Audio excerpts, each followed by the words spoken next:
अस्सलाम वालेकुम दोस्तों, कैसे हो? उम्मीद है कि सब खैरियत से होंगे। अल्लाह आप लोगों को ऐसे ही खुश रखे। जब से मैंने आयशा का वीडियो देखा है तब से लेकर तो आज तक और अभी तक उसका चेहरा मेरी नजर के सामने घूम रहा है। उसकी खुदकुशी से पहले कही जाने वाली बातें मेरे दिल और दिमाग में गर्दिश कर रही है। मैं भूलना चाह रहा हूं, लेकिन अल्लाह की कसम मैं भुला नहीं पा रहा हूं।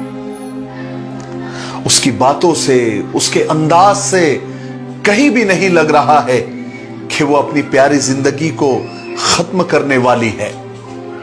बहुत प्यारी मुस्कान उसके चेहरे पर है। वो हमारे माशरे की अमानत थी, हमारी बहन, हमारी बेटी थी।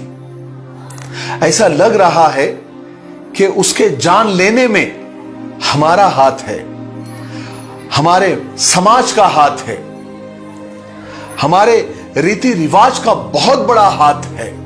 आयशा की गलती सिर्फ इतनी थी कि वो अपने शौहर से बेइंतहा मोहब्बत करती थी। उसकी गलती सिर्फ इतनी थी कि वो अपने शौहर की जेबें भर नहीं पा रही थी, उसके पैसों की नाजायज ख्वाहिशों को पूरा नहीं कर पा रही थी, और उसका शौहर ससुराल के पैसों से अपनी डिमांड और अपनी नीड पूरी करना चाहता था। वो जो रंगीन कफन यानी जो कपड़े पहनकर चलता था वो भी ससुराल का था। आयशा की बातों से ऐसा लग रहा है कि वो थक चुकी थी, शौहर से, ससुराल से, समाज से, मुआशरे से और इसकी रीति रिवाज से। आयशा के माँ बाप भी थक चुके थे ससुराल और उसके शौहर की लालच को पूरा करते करते। आपने वो वीडियो पूरा देखा होगा। आयशा आखिर में कहती है कि मैं जा रही हूं, मुझे नहीं पता कि जन्नत मिलेगी या नहीं। इन अल्फाज से जिगर के टुकड़े टुकड़े हो जाते हैं, कलेजा मुंह को आने लगता है। हैरत होती है आयशा, तुमने ऐसे नाकदरे और लालची इंसान के लिए अपनी जान कुर्बान कर दी, खुदकुशी कर ली, सुसाइड कर ली।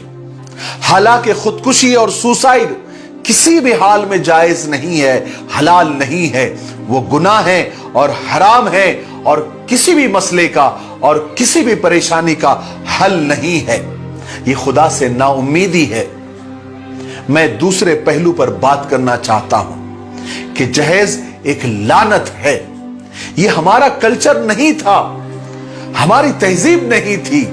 ये कैसे और कहां से इसको हमने अपना लिया।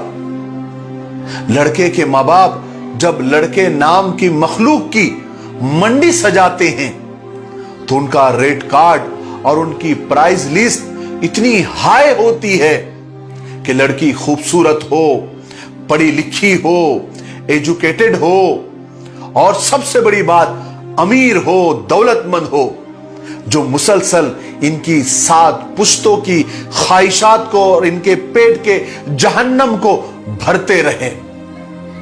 क्यों भाई? कहां लिखा है? कौन से मजहब में लिखा है? क्या इस्लाम में या इस्लाम की तालीमात में ये लिखा है? हमारे नबी की जबान से कभी जहेज का नाम निकला है? क्या कुरान और हदीस में कहीं आपने पढ़ा है? फिर तुम कैसे इंसान हो ऐ जहेज लेने वालों? तुम कैसे भेड़िए हो?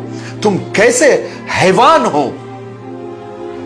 तुम इंसान की शक्ल में इंसान नहीं, तुम एक खूंखार दरिंदे हो जो मासूम बेटियों की जान लेते हो। मेरे नौजवानों, तुम अपनी दुल्हन, अपनी बीवी के लाए हुए बेड पर बैठकर उसके साथ जीने मरने की कस्में खाते हो। क्या मर्द की गैरत इस बात को गवारा कर सकती है? जिस मर्द के पास अपनी शादी के लिए खुद के पैसों का, खुद की कमाई का बेड ना हो और वो बीवी के लाए हुए बेड पर, बीवी के लाए हुए मखमली बिस्तर पर बैठकर उसके साथ जिंदगी भर साथ निभाने की कस्में खाता हो, क्या वो सच्चा और गैरतमंद मर्द हो सकता है? और लड़के के मां बाप को देखिए,